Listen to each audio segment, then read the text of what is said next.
স্ত্রী ভালো হলে বেকার ছেলেটাও প্রতিষ্ঠিত হওয়ার সম্ভাবনা থাকে, আর স্ত্রী খারাপ হলে প্রতিষ্ঠিত পুরুষও ধ্বংস হয়ে যায়। যে তোমাকে মন থেকে ভালোবাসে সেই তিনটি পাগলামি তোমার সাথে অবশ্যই করবে।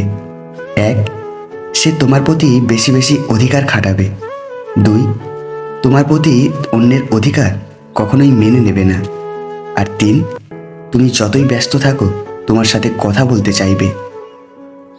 মায়া জিনিসটা খুবই মারাত্মক, তবে চেহারার মায়ার থেকে কথার মায়া আরও বেশি মারাত্মক। যদি সময়ের সাথে সাথে ভালোবাসা কমতে থাকে তাহলে বুঝতে হবে সেটা কখনোই ভালোবাসা ছিল না, সেটা ছিল ক্ষণিকের ভালো লাগা মাত্র। সব যুদ্ধ খোলা ময়দানে হয় না, কিছু যুদ্ধ প্রতিনিয়ত নিজের মনের সাথে করতে হয়, যার রক্তপাত বাইরের কেউ দেখতে পারে না। আয়নার মূল্য হীরের থেকে অনেক কম, কিন্তু হীরে পড়ার পর সবাই আয়নাই খোঁজে সর্বপ্রথম। মানসিক শান্তির জন্য যাকে বেছে নেওয়া হয় একসময় সেই মানসিক অশান্তির কারণ হয়ে দাঁড়ায়। যে শুধু নিজের ভালো চায় সে কুজন, যে আপনজনদের ভালো চায় সে সুজন, আর যে সবার ভালো চায় তিনি মহাজন। কেউ যদি আপনাকে সত্যি মন থেকে ভালোবাসে তাহলে সে আপনাকে কখনো অসম্মান করবে না, তার কাছে আপনার গুরুত্ব থাকবে সব থেকে বেশি। তোমার মন খারাপ যদি কারো হৃদয় স্পর্শ না করে তাহলে হাসতে শেখো। যার কাছে তোমার অনুভূতিটা শূন্য তার কাছে ভালো নেই বলার থেকে ভালো আছি বলাটাই শ্রেয়।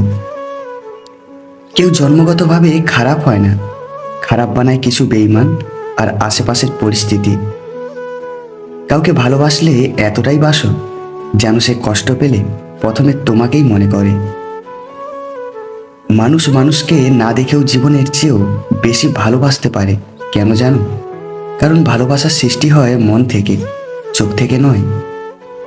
ভালোবেসে কাউকে বুকের জায়গা দেওয়া খুব সহজ, কিন্তু সেই বুক থেকে তাকে মুছে ফেলা অনেক কঠিন, আর এটাই বাস্তব। ঘড়ি খারাপ হয়ে গেলে সেটা ঠিক করার লোক তুমি অনেক পাবে, কিন্তু সময় খারাপ হয়ে গেলে সেটা তোমায় নিজেকেই ঠিক করতে হবে। মিষ্টি কথা সবাই বলে, তবে মিষ্টি কথার পিছনে শয়তানি চেহারাটা একমাত্র জ্ঞানীরাই ধরতে পারে। নিজেকে এমনভাবে সাজিয়ে নাও যারা একদিন তোমাকে ছেড়ে চলে গেছে তারা যেন তোমাকে দেখে আফসোস করে।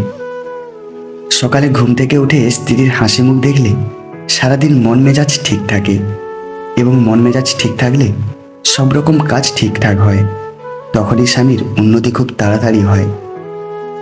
সব কিছু সহ্য করা, সব কিছু মেনে নেওয়া মানুষগুলো রাতে ঘুমাতে পারে না। ভিতরে ভিতরে শুধু বলে আমার সাথে এমনটা না হলেও পারতো।